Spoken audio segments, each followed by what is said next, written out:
그 사랑에 눈물 나요. 나 같은 죄인을 사랑하신 아버지, 온종일 울어봐도 감당할 수 없는 그 사랑, 그 크신 사랑을 어찌 말로 표현하리. 아버지, 아버지, 내 영혼 깊은 곳에서 불러보는 내 아버지, 나의 아버지, 이 생명 다하는 그날까지 지키시고 인도하실 참 좋으신 나의 아버지, 생각만 해도 그 은혜에 감사하요. 날 위해 십자가 대신 지신 그 사랑, 아버지, 그 사랑이 강물처럼 흘러넘쳐요. 그 크신 사랑을 어찌 말로 표현하리. 아버지, 아버지, 간절히 두 손을 잡고 불러보는 내 아버지, 나의 아버지, 이 생명 다하는 그날까지 동행하며 인도하실 신실하신 나의 아버지.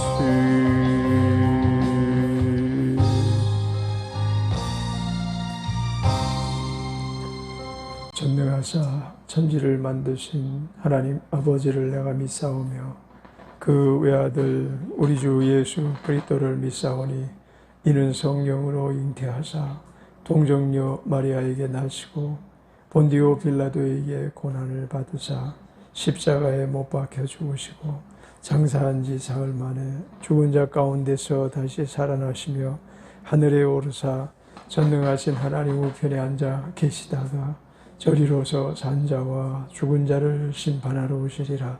성령을 믿사오며 거룩한 공회와 성도가 서로 교통하는 것과 죄를 사하여 주시는 것과 몸이 다시 사는 것과 영원히 사는 것을 믿사옵나이다. 아멘. 구주의 십자가 보혈로 죄 씻음 받기를 원하네. 내 죄를 씻으신 주 이름 찬송합시다. 찬송합시다. 찬송합시다. 내 죄를 씻으신 주 이름 찬송합시다. 주 앞에 흐르는 생명수 날 씻어 정하게 하시네. 내 기쁜 정성을 다하여 찬송합시다. 찬송합시다. 찬송합시다. 내 죄를 씻으신 주 이름 찬송합시다.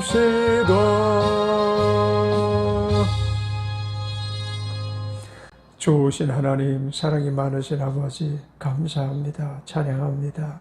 사랑합니다. 이 아침에도 주께서 눈을 밝히시고 마음 눈을 밝히셔서 주의 뜻을 분별하며 주님께서 기뻐하시는 대로 살기로 작정한 그대로 살아갈 수 있도록 우리 하나님 성령님의 돌보심 안에서 인도하여 주옵소서.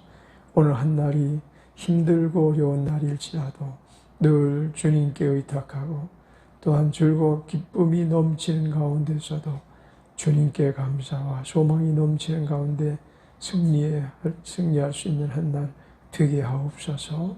모든 영광을 주께 돌리며 감사하신 예수님의 이름으로 찬양하며 기도드렸습니다. 아멘. 하나님의 말씀 사도행전 2장 34절로 47절까지 읽겠습니다. 33절부터 읽겠습니다. 하나님이 오른손으로 예수를 높이심에 그가 약속하신 성령을 아버지께 받아서 너희 보고 듣는 이것을 부어주셨느니라. 다윗은 하늘에 올라가지 못하였으나 친히 말하여 가로되 주께서 내 주에게 말씀하시기를 내가 내 원수로 네 발등상 되게 하기까지 너는 내 우편에 앉았으라 하셨도다 하였으니 그런즉 이스라엘 온 집이 정령할지니 너희가 십자가에 못 박은 예수를 하나님이 주와 그리스도가 되게 하셨느니라 하니라. 저희가 이 말을 듣고 마음에 찔려 베드로와 다른 사도들에게 물어 가로되 형제들아 우리가 어찌할꼬 하거늘 베드로 가로되 너희가 회개하여 각각 예수 그리스도의 이름으로 세례를 받고 죄 사함을 얻으라. 그리하면 성령을 선물로 받으리니 이 약속은 너희와 너희 자녀와 모든 먼데 사람 곧 주 우리 하나님이 얼마든지 부르시는 자들에게 하신 것이라고 또 여러 말로 확증하며 권하여 가로되 너희가 이 패역한 세대에서 구원을 받으라 하니 그 말을 받는 사람들은 세례를 받으며 이날의 제자의 수가 3,000이나 더하더라. 저희가 사도의 가르침을 받아 서로 교제하며 떡을 떼며 기도하기를 전혀 힘쓰니라. 사람마다 두려워하는데 사도들로 인하여 기사와 표적이 많이 나타나니 믿는 사람이 다 함께 있어 모든 물건을 서로 통용하고 또 재산과 소유를 팔아 각 사람 필요를 따라 나눠주고 날마다 마음 같이하여 성전에 모이기를 힘쓰고 집에서 떡을 떼며 기쁨과 순전한 마음으로 음식을 먹고 하나님을 찬미하며 또 온 백성의 칭송을 받으니 주께서 구원받는 사람을 날마다 더하게 하시니라. 아멘. 33절에 하나님이 오른손으로 예수를 높이심에 그 약속하신 성령을 아버지께서 받아서 너희 보고 듣는 이것을 부어주셨느니라. 이제 사람들이 그들의 다른 방언으로 막 말하고 그리고 성령의 충만을 받아서 저 사람들이 세술에 취하였다. 이렇게 조롱하고 놀렸고 그런 가운데 그들이 그래도 옴짝달싹하지 않고 여기 모인 자의 수가 3,000이나 더하고 그 세례받은 자가 3,000을 지났다는 얘기를 들어보면 정말 꽤 많은 사람들이 운집해 있는 그런 현장이었습니다. 그런데 그들이 곧 저들이 하는 말이 술 취해서 하는 말이 아니라는 것이 이제 느껴지게 되는 거죠. 특히 유대인을 중심으로 다윗이 한 이 은혜의 말씀에 대해서 그 풀어나가는 가운데 그럴 수도 있겠네라는 공감을 얻었을 것입니다. 다윗이 또 거기 모인 사람들이 모르긴 몰라도 예수 그리스도의 사건을 아는 사람들입니다. 왜냐하면 유월절 어린 양이 당시에 유월절 제사를 지내기 위해서 모인 많은 무리들 가운데 예수의 이야기를 들었을 것입니다. 그 십자가에서 몸짓고 피 흘려 죽으신 그 일들이 과연 무슨 연고인지 궁금했던 사람도 있을 것이고, 또 그 사실에 대해서 어떻게 저렇게 잔인하게 인간을 죽일 수가 있으며, 또한 그 죽인 그분이 살아나셨다는 소문이 자자한데 그 풍문을 듣고 아마 그 연고가 어떻게 된 것인지 제자들이 머물러 있는 그 현장 부근에서 아마 그들이 막 그냥 안에서 막 방언으로 기도하는 소리도 듣고 그냥 막 울고 기뻐서 막 그냥 박수를 치면서 그리고 막 춤을 추는 사람도 있었겠죠. 그랬더니 그 모습을 보고 저들이 새술에 취하였다 그런 것 아닙니까? 오늘날도 기도원에 가면 막 박수를 치고 방언으로 말하고 춤을 추면서 찬양할 때 일어나서 막 춤을 추는 분들이 계시잖아요.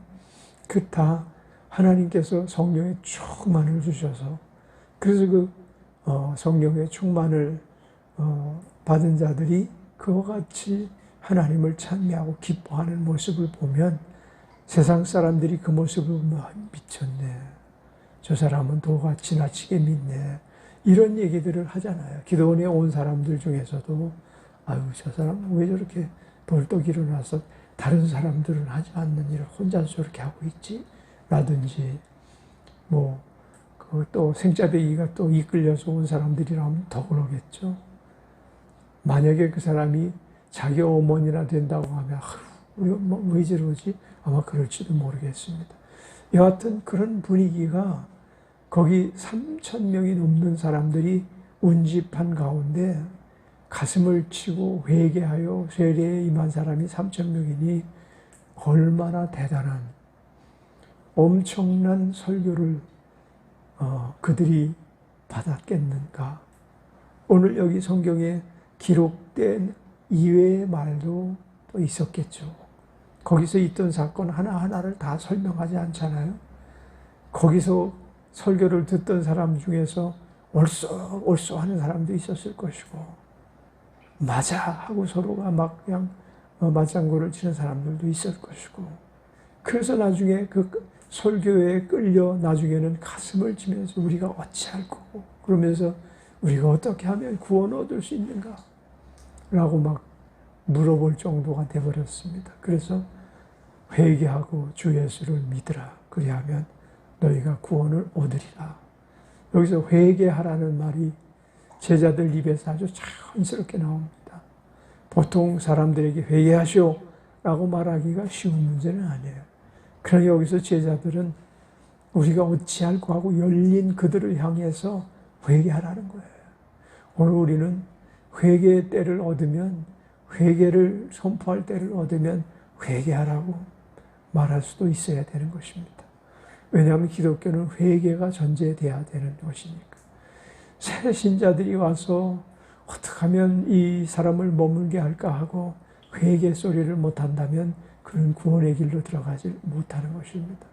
그래서 회개하라. 무엇을 회개하라는 것입니까? 우선은 하나님을 부정했던 것들, 하나님이 계신 것을 알지 못하고 자인자족하면서 살았던 것들, 이것이 회개의 대상인 것입니다. 우리가 회개를 할 때 무슨 어릴 때부터 죄 지은 것을 그냥 막 회개했다 이런 얘기를 자주 듣는데, 성령이 임하시면 그런 문제도 회개할 수 있겠죠. 나도 어저께 그 기도를 잠깐 하는 동안에 순천에서 목회할 때 내가 잘못한 일들이 몇 가지가 떠올라서 회개를 했습니다. 물론 그렇기도 하겠지만은 가장 성결되는 회개는 하나님을 바로 믿지 못한 죄, 하나님을 믿노라 하면서도 하나님을 바로 믿지 않는 그런 일들이 우리에게 너무나 많잖아요. 그리고 믿는다고 하는 그 믿음이라는 것이 거의 세속화되어서 구복을 구하는 기도, 건강을 구하는 기도, 그리고 일신상의 안일함을, 편안함을 간구하는 기도들이 대부분을 이루고 있어요. 그러나 그 모든 기도보다도 하나님을 믿지 못하는 것, 하나님을 믿노라 하면서도 믿음의 생활을 바로 하지 못하는 것에 대한 회개를 해야 되겠죠. 그런가 하면 죄 용서받지 못할 그런 죄가 있잖아요. 우리가 용서받지 못할 죄, 사망을 사망을 당할 수밖에 없는 죄, 사망당하지 않는 죄가 있는가 하면 사망당하는 죄가 있는데 그건 가장 큰 죄가 성령을 회방하는 죄인 것입니다. 그래서 예를 들어서 목회자가 막 목회를 잘하게 해주는 그런 그 돕는 역할을 하는, 합동하는 사람이 있는가 하면 목회할 때 목회를 못하게끔 자꾸만 방해하고 목회의 연을 끊게 하기 위해서 막 시도하는, 이건 전부 악한 영이 그 안에 들어가서 하는 일들이거든. 또 신앙생활을 못하게 하는, 회방하는 죄들, 어떻게 해서라도 유혹해서 세상으로 끌고 가려는 이런 그런 죄들, 이거 전부 성령 회방죄. 또 부모들이 목회자인데 부모들이 목회하는 걸 싫어하고 부모들이 목회하는 것에 대해서 못마땅해 하고 그러면서 어떻게 해서라도 그냥 세상으로 돌아오기를 유도하는 그런 것도 성령 회방죄에 들어갈 수 있겠죠. 그런가 하면 자녀들을 예수 믿지 못하도록, 예수 믿는 자녀들을 교회 가지 못하도록, 그리고 또한 성경을 막 없애버린다든지 찢어버린다든지 불을 태우다, 머리를 그냥, 지금은 그런 사례는 없지만 깎아서 그냥 억지로 그냥 교회를 못 가게 한다든지, 이런 일들이 과거에는 비일비재했었습니다. 그러나 지금 선진국화된 우리나라에서는 그와 같은 일들이 뭐 그렇게 쉽게 나타나지는 않을 거예요.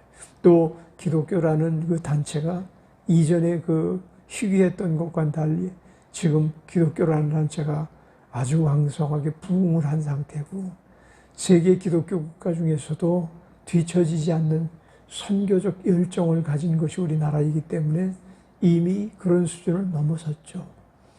그렇지만은 우리가 이 죄일을 한다라고 하면서 성령을 마다하고 성령이 개입하시지 못하도록 자기중심적으로 막 일을 한다거나 그러면 그건 아무리 주의 일을 한다 해도 성령 회방하는 것입니다. 성령께서 무엇하고 말씀하시면 따라야 되는데 따르지 않고 자꾸만 자기가 생각했던 것을 집요하게 추구해 나가고, 그래서 결국은 부자가 된들 못하겠고 사람들을 많이 모은들 못하겠어요. 성령께서 이루시는 역사에 동참해서 우리가 정말로 회개하는 가운데 목회도 해야 되겠고 신앙생활도 해야 되겠고, 그런가 하면 우리 가정생활도 마찬가지입니다.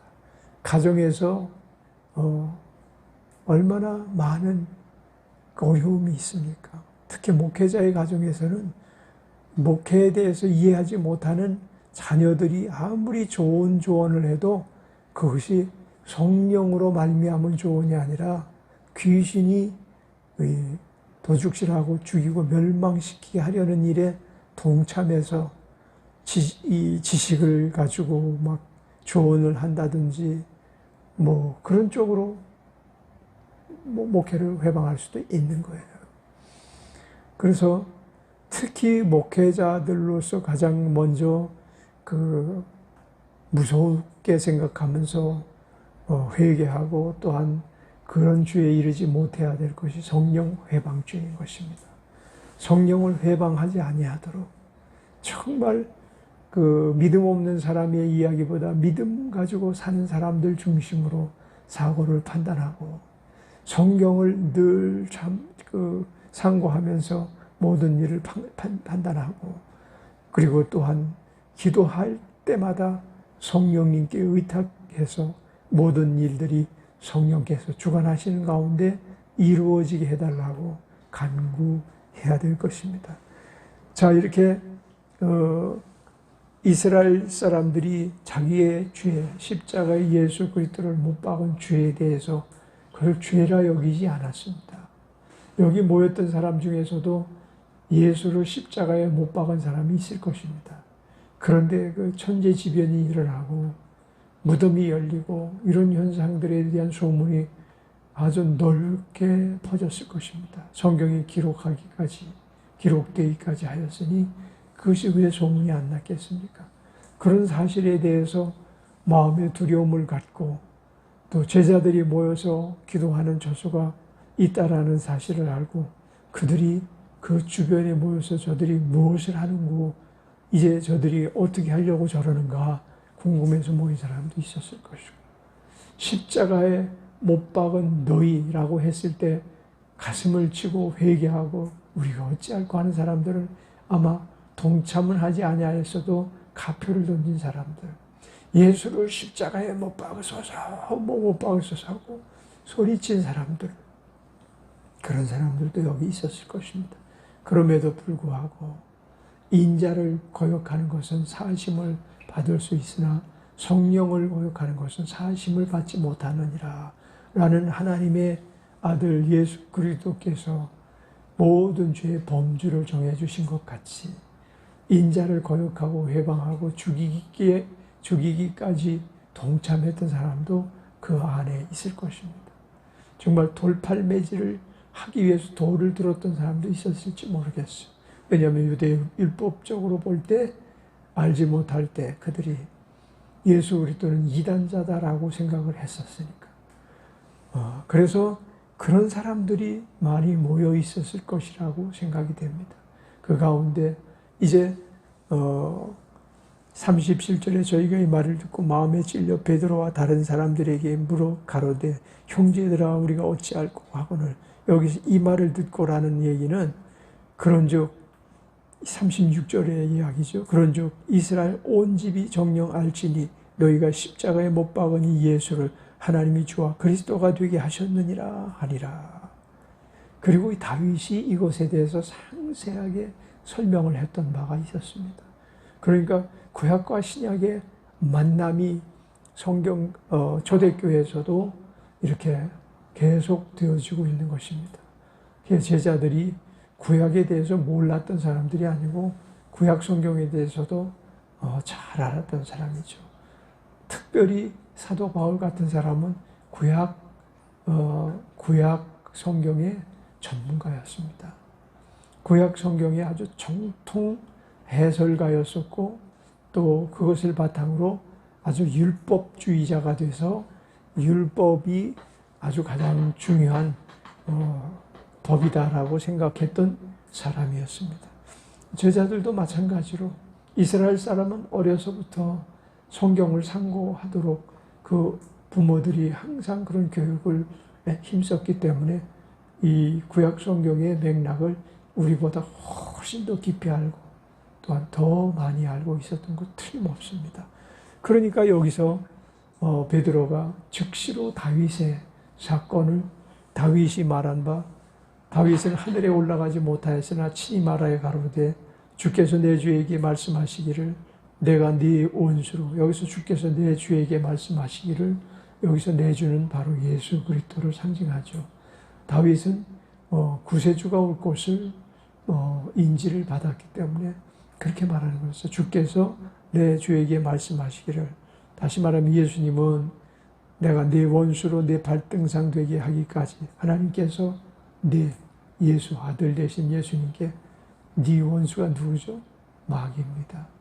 이 원수로 내 발등상 되게 하기까지는 발로 짓밟게 하기까지, 완전히 원수를 진멸하기까지는 너는 내 우편에 앉았으라 하셨도다 하였으니, 다시 말하면 부활 승천하실 것에 대해서 다윗은 그 예언을 한 것이죠. 그 부분에 대해서 그 얘기를 하고 그 다음에 내가 내 원수 36절에 그런즉 이스라엘 온 집이 정녕 알지니 너희가 십자가에 못 박은 이 예수를 하나님이 주와 그리스도가 되게 하셨느니라 하니라. 부활하셨고 그분이 승천하신 것을 500문도가 보았다고 하니까 이 중에서도 본 사람들이 있습니다. 그래서 관심이 있는 사람들이 있습니다. 기도에 참석하진 못했지만은 그 중에 뒤늦게 달려와서 이 이야기를 듣는 사람 중에는 500문도도 있었을 것입니다. 그러니 예수님이 승천하신 것을 500문도가 보았다면 그 소문이 얼마나 널리 퍼졌겠습니까? 한 사람이 소문을 내도 널리 퍼지는 일인데 500문도가 120명 기도하는 사람 빼놓고 500문도 중에서 남은 380명이 집으로 가서 예수님이 승천하신 그 사실을 까맣게 잊어버렸겠어요. 다 이야기했을 것 아닙니까? 그러니까 그들의 친척과 가족들 뭐 이런 사람들도 여기 연루되어 있을 것입니다. 그들이 이제 가슴을 치고 저희가 이 말을 듣고 마음에 찔려 베드로와 다른 사도들에게 물어 가로되 형제들아 우리가 어찌할꼬 하거늘 베드로가 가로되 너희가 회개하여 각각 예수 그리스도 이름으로 세례를 받고 죄사함을 얻으라. 그리하면 성령을 선물로 받으리니. 자, 여기서 그리스도인들이 완벽한 신자로서의 그 신격이 세워지는 과정을 말하고 있죠. 처음에는 각각 너희가 회개를 해야 한다. 하나님을 알지 못했던 그 부분에 대해서 지금 여기서 우리가 무슨 베드로가 무슨 뭐 자범죄나 뭐 고범죄 이런 얘기를 했습니까? 오직 예수 그리스도를 십자가에 못 박은 죄, 하나님을 믿지 아니하고 예수 그리스도를 믿지 아니하였던 그 죄를 회개하라는 거죠. 그 죄를 회개하고 각각 예수 그리스도의 이름으로 세례를 받고 죄 사함을 얻으라 이렇게 말하는 것입니다. 자, 그리스도 이름으로 세례를 받고 그러면 죄 사함을 얻겠다라고 했습니다. 죄 사함을 얻은 증거가 무엇입니까? 성령을 선물로 받는 것입니다. 우리가 그래서 성령을 선물로 주셨기에 우리는 모든 죄가 사해진 줄 믿습니다. 그럼에도 불구하고 회개라는 과정은 우리가 평생 지니고 가야 될 숙제인 것입니다. 날마다 회개해야 될 부분을 놓치지 않고 회개하고 잘못된 것을 우리 하나님 앞에 이실직고 해서 무거운 짐을 내려놓고 살아가는 우리 모두가 되길 바랍니다. 이 회개치 아니한 것은 보이지는 않고 느껴지지 않을지라도 우리를 무겁게 하는 것입니다. 그것으로 말미암아 병이 틈탈 수도 있고 그것으로 말미암아 우리의 삶 속에 역경이 찾아올 수도 있고 그것으로 말미암아 우리가 주님의 직분을 감당하지 못한 가로막힌 담을 앞두고 아무리 주를 섬기려고 해도 섬기는 길이 막혀질 수가 있는 것입니다. 그러므로 우리는 이 직분자나 또 오늘 갓 믿는 사람들이나 각각 예수 믿지 못한 그 일에 대해서 먼저 회개하고 그리고 뭐 그 이후에 잡다한 것들은 항상 우리 앞에 가로막힌 담이 되니까 그런 것들은 부서뜨려야죠. 논문을 접어쓰고 빗장을 꺾어야죠. 그래서 시온의 대로가 확 열려 우리 주님께서 응답하시는 축복의 길로 나아가기를 바랍니다. 이 약속은 너희와 너희 자녀와 모든 먼 데 사람 곧 우리 하나님이 얼마든지 부르시는 자들에게 하신 것이라고. 어떤 사람은 이 기독교는 외세 종교라고 합니다. 우리는 모두가 다 외세 종교라고 하는 그것에 대해서 불교도 외세 종교, 유교도 외세 종교인데 다만 모든 종교 중에 기독교만이 외세라는 범주를 벗어난 하나님의 자녀로 만들어주는 것이 기독교인 것입니다. 불교는 하나님의 자녀가 되게 못해요. 불자의 자녀가 되게 하는 게 아니에요. 그냥 돌을 닦게 만드는 거죠. 유교도 조상의 자녀가 되기 위해서 우리가 제사를 막 드리고 잊지 않게 해서 제사를 드리지만 그거는 한 번 조상이면 돌아가시면 끝인 것이에요. 이것에 대해서 우리는 어리석은 일에 참여하는 자가 되지 말고 우상을 섬기거나 사신을 섬기는 자가 되지 말고 믿음으로 오직 주 예수님의 자녀로서 주 하나님의 자녀로서 이 땅에서도 생명을 얻고 이후에 영생하는 생명을 얻어 저 천국에 이르게 되기를 주의 이름으로 축원합니다.